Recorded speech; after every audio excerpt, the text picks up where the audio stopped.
Welcome to the Business of Apparel podcast. This is the place to learn how to start and scale your own apparel brand and fill it with loyal customers for years to come. I'm your host, Rachel Erickson, owner and CEO of Unmarked Street, and I can't wait to share this episode with you.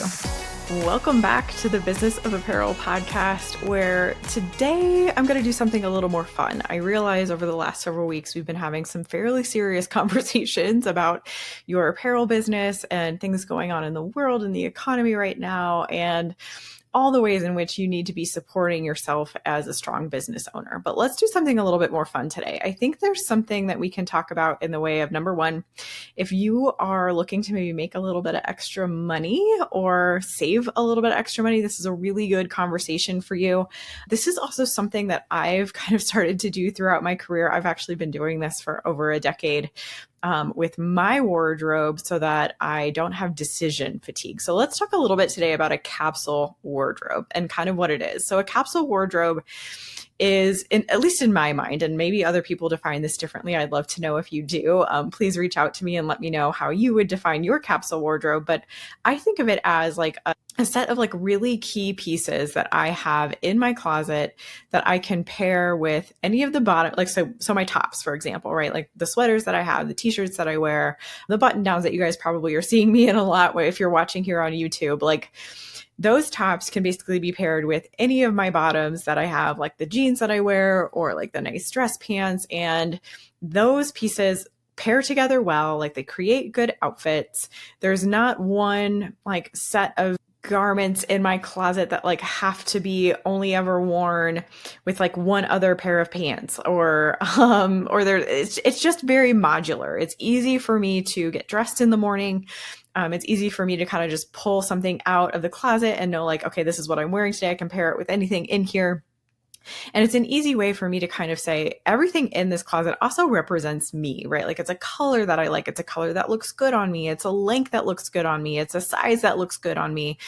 And real quick caveat on that, don't try to fit into a size that you think you need to fit into. This is like the psychology of sizing that I just want to get into here real quick. Your wardrobe, your closet should be clothes that look good on you, even if the size in the back neck is not a size that you're thrilled to buy. For example, I have some sweaters in my closet that are marked as size larges because the way that that company sizes their clothes means that I'm a size large in their store. Now, if I went in there and I was like, well, fuck, I'm not a size large, like, God damn it, I'm not going to buy this sweater. If it looked really good on me and it's the large instead of the maybe smaller medium that I can buy in other stores, and I was stubborn about it, like I just wouldn't buy that piece. On the flip side of that, if I went and I was like, damn it, I'm going to buy the small because I think I'm a small. If I bought that small, I would look like a fucking sausage in it. So why on earth do I not just buy the size that looks good on me? So your closet should be made of clothes that look good on you. Screw the size. Who cares what it is? Nobody else can see the label on the inside of your clothes. Okay? It should look good on you. It should feel good on you. It should be comfortable. It should be the right length. It should be in good quality. If something has a hole in it, get it repaired or donate it. If there is something that is not quite in style anymore, donate it. There are so many different ways that you can move forward. And one of the ways that you can get rid of pieces in your closet that no longer serve your capsule wardrobe because either they don't fit anymore, or they are out of style, or maybe something has happened to them, is not just to donate it, because you can get a tax write-off on that. So if you are making charitable contributions at the end of the year when you're doing your taxes, you should be able to get a tax write-off on that. That comes back to you in some way. So if you are donating items, what I do when I donate items is I actually make a list. Everything that I'm putting into this box this month to take to Goodwill, there's a list of every single item. And so if my CPA decides that we're going to itemize every single item this year that we donated, I have that in a list. And we can go ahead and get the actual money back that I should get for the items that I donated. That's one way. The other way is you can send them to a company like ThredUp, or there are a bunch of other different like consignment places that you can send your clothes to. And those places can resell them for you. So you can go ahead and send them to these places. Like ThredUp will send you a bag, and you can fill up the bag and send it to ThredUp, and they will decide, what pieces are good enough for them to sell. You can say on your application when you work with ThredUp and you get a bag, you can say, The items that you can't take and resell, either donate them. So again, make a list and make sure that you have all the items in that bag. If you end up selling an item, cross it off your list. You didn't donate it, you sold it. So there's that whole element. But they can either donate it for you on your behalf, or they can send it back to you. Are you sick of being stuck on the sidelines of the apparel industry and you just want to be put in the game?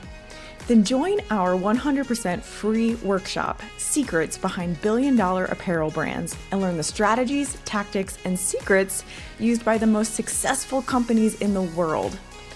We'll cover everything from setting your brand standards to big brand line planning and executive level processes. In this workshop, you're going to learn how to name your target customer, rationalize your line, calculate product margins, roll up your revenue, and see potential profits while figuring out how to build a unique calendar for your brand. You're going to learn that and so much more. Are you ready to take your apparel business to the next level? Sign up today and use code PODCAST for a 10% discount on the full Business of Apparel online course or any of our mini courses after the workshop. Visit www.thebusinessofapparel.com/secrets to register. Don't miss out. So let's say you send an item that is of really high quality. Like I have a Diane von Furstenberg dress that doesn't quite fit me anymore. And so I'm thinking about sending it to ThredUp. If they decided that they couldn't resell that piece for me at a price that I'm happy with, I would probably have them send that back to me, not redonate it. And I could either gift it to a friend who it might fit better, or I can do my best to try to fit back into that dress someday. There's different things that I can do with it, but it might not be something that I choose to actually donate. So there is quite a bit of way where you can actually make some money by sending clothes that you're no longer wearing on a regular basis to these places that can help you make some money back. You can sell them in a garage sale. You can sell them in a yard sale. You can do a clothing swap with a friend. You can take some clothes that you no longer want and go find some pieces in her closet that maybe would be best for your capsule wardrobe. And so as you kind of go through your clothes, if there are pieces that don't fit into what you want to portray yourself as every day, you can start getting rid of them and making a little bit of money back that way. So that's definitely something that you can kind of consider. The other thing that you can definitely do as you've created your capsule wardrobe, once you feel happy with a bunch of stuff that's in your wardrobe, is stop shopping. And I know that a lot of us use shopping as a bit of therapy sometimes. I will say that I used to shop all the time. When I was in college, especially in fashion design school, shopping was my favorite hobby. I was always found at the mall. And yes, that's when malls were still popular. I would always find myself going to all of the different stores. I lived in New York for 6 months. Oh my God, the shopping that I did in New York. Like that was definitely something that made me really happy. But as I've gotten older, and as I've started to see how much money I was actually spending on that kind of stuff and what I could be spending it on instead, I kind of stopped shopping as much. And every once in a while, I'll find a new piece that I really like and I will invest in it. Or I'll decide that, I something inside my capsule wardrobe, there's like a gap there. Like I need a black sweater. I need a black cardigan that I can wear with everything else. And so maybe I'm on the hunt for this one piece and I'll go shopping for that one piece. But something that you can really do once you have a solid wardrobe and you know that all of your pieces kind of coexist together and they represent you and they fit you well, is that you can stop shopping so much and you can make that choice. And that's something that I have definitely made a choice of in my life.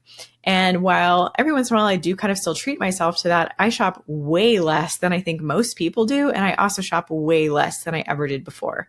So a couple different ways how a capsule wardrobe can help you make some money and then also help you save some money. Now, the key that I do to a capsule wardrobe, and I am totally letting you in on my absolute nerd brain here. When I started taking on management roles in my career and leadership roles, and this is actually really, really crucial for me right now as I'm running a business, I started to curate my capsule wardrobe in my closet by outfits. So I would stack up outfits based on a week at a time. So 5 days a week. On the weekends, I kind of wear my PJs, or I wear yoga pants, or I wear like my old race t-shirts or something like that. And so I don't really need to do this for the weekends. But for my Monday through Friday, where I want to look professional and I'm having calls with clients and I'm maybe going into offices with clients and I'm doing things like that, and I want to look a certain way, I want my wardrobe to represent me. I want my wardrobe to represent our brand. I actually have my entire closet organized by wardrobe. And so I have about 25 different outfits in my closet, and they are organized in order from 1 through 25. And I just recycle them every single 5 weeks. So every 5 weeks, I go back to the beginning. There is a top and a bottom that correlate to each other that I think look really good together. And that is what I wear that day. And I will tell you, ever since I started doing that, the decision fatigue that can go into choosing an outfit in the morning is gone. Like, it's not a choice anymore. This is just the next outfit that's ready for me. And so I wear it. I know it looks good on me. I know it's going to be comfortable. I know it's the right colors, the right size, the right lengths. It represents me. It represents the brand. Super easy. That's literally it. And so at the end of the day, when I have to make 10 bazillion different other decisions as the owner of my business, or as a manager, or as a leader, that outfit decision in the morning didn't take away from all of those other decisions that I needed to make.